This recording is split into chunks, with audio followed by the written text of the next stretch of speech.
100 মিলিয়নের বেশি মানুষ হত্যা করা হয়েছে দুইটি বিশ্বযুদ্ধে। আমাদের অনেক মুসলমানকে তারা কনভিন্স করে ফেলেছে, অনেক মুসলমানের সন্তান কনভিন্স হয়ে গেছে, হ্যাঁ তাই তো, মুসলমানরা অনেক অশান্তি সৃষ্টি করে।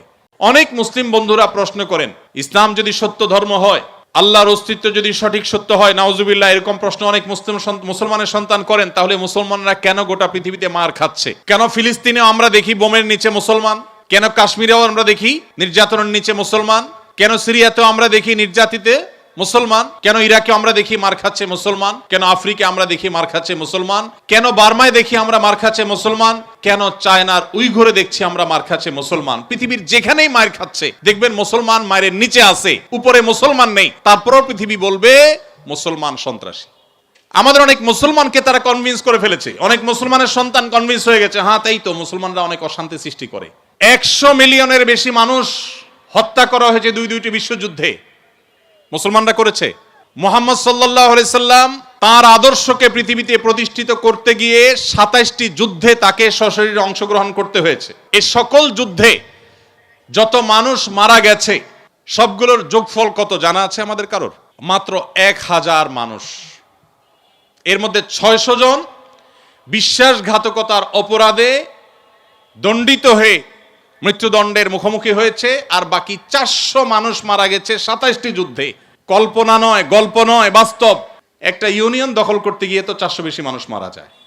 আজকের পৃথিবীর মানবতার সবক দেওয়া মানুষগুলো পাখির মতো মানুষ মেরে যেখানে সমান করে ফেলছে, সেই মানুষগুলোই আবার মুসলমানদেরকে বলে যে মুসলমানরা নাকি সন্ত্রাসী, মুসলমানরা নাকি পৃথিবীতে অশান্তি সৃষ্টি করছে। অথচ গোটা পৃথিবীর যেখানেই যুদ্ধ চলছে আপনি দেখবেন অস্ত্রের নিচে তাকালে দেখবেন মুসলমানের চেহারা, আর কোন ধর্মের মানুষের চেহারা আপনি দেখতে পাবেন না। এত কিছুর পরও মুসলমানকে গালি শুনতে হয়, সবচেয়ে বড় মিথ্যা অভিযোগ তাদের উপরে করা হয়। অথচ মুসলমানরাই হলেন পৃথিবীর সবচাইতে শান্তিকামী, সবচাইতে শান্তিকামী। যেই কোনো বিচারে আপনি উন্মুক্ত মনে যদি বিচার করেন, আপনি দেখবেন যে পৃথিবীতে কোনো গণহত্যার সাথে পৃথিবীর ইতিহাসে মুসলমান শাসকদের বহু দোষ ছিল, বহু ত্রুটি ছিল, শতকণ্ঠে আপনি সমালোচনা করতে পারেন।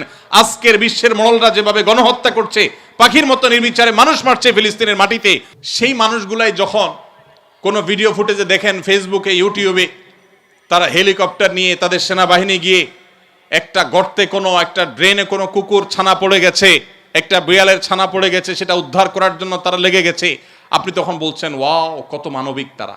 সেই তারা যখন কুকুরের জন্য বিশাল বড় হসপিটাল করছে, আপনি বলছেন কত মানবিক তারা।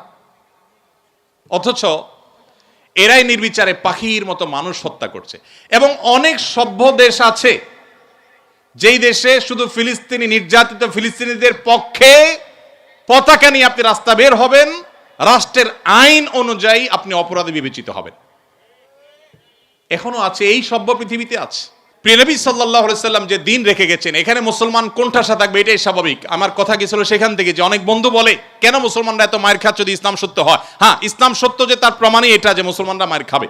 মুসলমানরা কখনো জুলুম করবে না, জুলুমের শিকার হতে পারে, মুসলমান কখনো জালিমের আসনে যাবে না। ব্যক্তিগত পর্যায়ে মুসলমান জালিম থাকতে পারে, সামষ্টিকভাবে সামগ্রিকভাবে বিশ্ববাসীর উপরে জুলুম এটা ছড়িয়ে দিবে, জুলুমের স্টিম রোলার চালাবে মুসলমানরা সামষ্টিকভাবে, এটা কোনোদিন হয়নি, ইতিহাসে কোনোদিন হবেও না।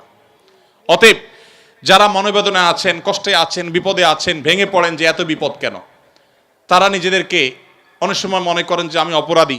না, এটা বরং সান্ত্বনার ব্যাপার। যে যত ইমানদার হবে তার জীবনে যত পরীক্ষা আসবে তার থেকে তত কষ্ট করতে হবে এবং কষ্টের মধ্য দিয়ে পার হতে হবে। ইমানদারের সাফল্য হলো যে যত কষ্টই হোক না কেন, একভাবে না একভাবে কষ্ট শেষ হবে। কোনোভাবে যদি শেষ না হয়, মৃত্যুর মাধ্যমে শেষ হবে। এরপর যদি আল্লাহ তাআলা আমাকে জান্নাত অফার করেন যে বান্দা তুমি অনেক কষ্ট করেছো, তোমাকে আমি জান্নাত অফার করছি, তাহলে আমার সারা জীবনের কষ্টের বিনিময়ে অনন্তকালের জান্নাত পেয়ে গেলে এটা নিশ্চয়ই লাভজনক ডিল। দুঃখ বা কষ্টে যখন থাকি তখন আমরা সাধারণত এই বিষয়গুলোকে এভাবে অনুভব করতে পারি না, একটু কষ্ট হয়। যখনই আমি দুঃখে পতিত হব, আমাদের নবীজির কথা স্মরণ করব যে তার চাইতে দুঃখে কেউ ছিল না, সবচেয়ে কষ্টে ছিলেন, কিন্তু তার চাইতে সাকসেসও পৃথিবীতে কেউ ছিল না। কি অর্থে সফল? ওই যে তার মিশনকে তিনি সবচেয়ে ভালোভাবে বাস্তবায়ন করেছেন। প্রথম এবং দ্বিতীয় বিশ্বযুদ্ধের মধ্যে 100 মিলিয়ন মানুষ হত্যা করতে হয়নি। তার আদর্শকে তিনি পৃথিবীতে অত্যন্ত চমৎকারভাবে প্রতিষ্ঠা করে গেছেন, সবচেয়ে শান্তিপূর্ণভাবে, সবচেয়ে কম মানুষের জীবনের মূল্যের বিনিময়ে। অতএব কষ্ট যখন হবে আমাদের সবর করতে হবে ওই কথা চিন্তা করে। আমাদের সমাজে একটা কুসংস্কারাচ্ছন্ন বিশ্বাস আছে এখনো, গ্রামে গঞ্জে এমনকি শহরে অনেক মানুষ আছে, কারোর যদি বিপদ আপদ পিছ না ছাড়ে, একের পর এক বিপদ লেগেই আছে। দেখবেন অনেকে কমেন্ট করে, লোকটা কত বড় অপরাধী হলে একটার পর একটা বিপদ লেগে আছে, কত খারাপ মানুষ। অথচ একটার পর একটা বিপদ লেগে থাকা এটা মানুষের খারাপ হওয়ার কোনো প্রমাণ নয়। একটা মানুষ ফেরেশতার মতো ভালো মানুষ হয়েও তার উপরে বিপদ হতে পারে, বরং কখনো কখনো লাগাতার এবং ধারাবাহিক বিপদ এটা তার সততার, আল্লাহ ভীরুতার, আল্লাহর নেককার বান্দা হওয়ার প্রমাণও হতে পারে।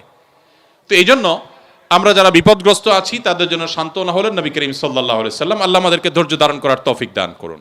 আস-সুন্নাহ ফাউন্ডেশন, উম্মার স্বার্থে সুন্নাহর সাথে।